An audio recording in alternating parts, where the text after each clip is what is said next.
Representante Andrés Forero, para la campaña presidencial que se avecina, ¿qué efecto va a tener la captura de Nicolás Maduro? ¿En dónde ve usted un efecto inmediato?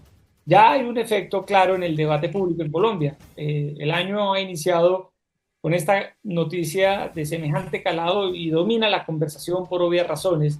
De cara a la campaña presidencial, ¿en dónde ve usted que va a haber un impacto profundo?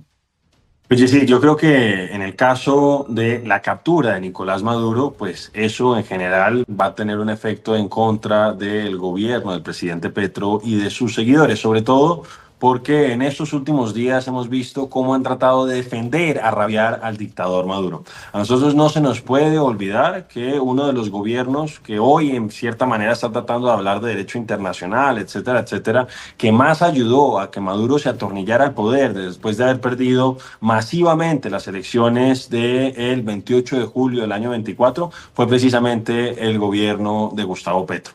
Gustavo Petro hizo todo lo posible, sacó distintos decretos, buscó esos acuerdos binacionales donde supuestamente iba a haber trabajo conjunto del ejército colombiano con el ejército del dictador venezolano, etcétera, etcétera, y finalmente se lo terminaron llevando y hoy yo creo que ha quedado claro que sí había una afinidad ideológica y una afinidad política muy grande entre el presidente Petro y el dictador Nicolás Maduro. Entonces, en principio, eso yo creo que puede terminar afectando a el partido del presidente Gustavo Petro y a su candidato Iván Cepeda, quien también ha manifestado continuamente su cercanía ideológica y política tanto con Chávez como con Maduro. Pero además una cosa, Yesid, que yo creo que es algo que llama muchísimo la atención. El presidente Gustavo Petro prácticamente no ha dicho nada a propósito de la crisis que se vivió en el Catatumbo durante estos últimos días del año 2025 y los primeros días del año 2026. No dijo absolutamente nada.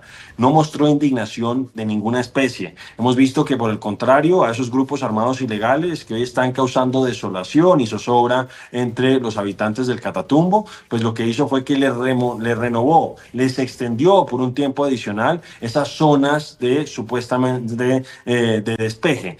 En cambio, pues en el caso de Maduro, vuelvo a insistir, y ahí se muestra un contraste muy grande, pues sí ha dedicado un montón de trinos, incluso antes de las declaraciones del presidente Maduro a propósito, del presidente Trump a propósito de Colombia.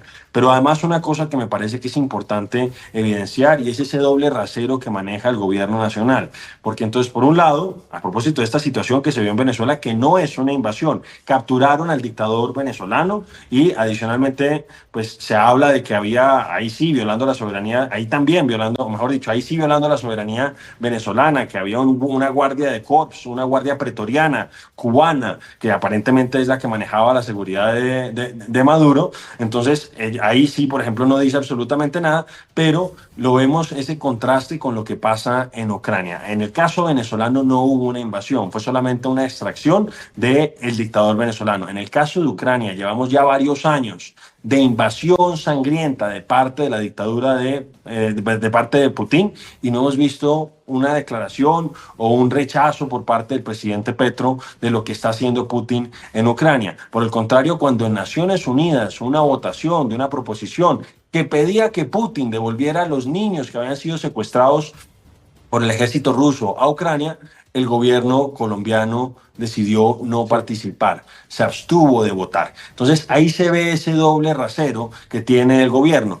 El presidente Petro no tiene principios a nivel de relaciones internacionales, sino que solamente trata de defender posturas ideológicas o aliados y que son cercanos a él políticamente o que son cercanos a él en términos ideológicos. No está defendiendo principios, sino que está defendiendo intereses políticos e ideológicos.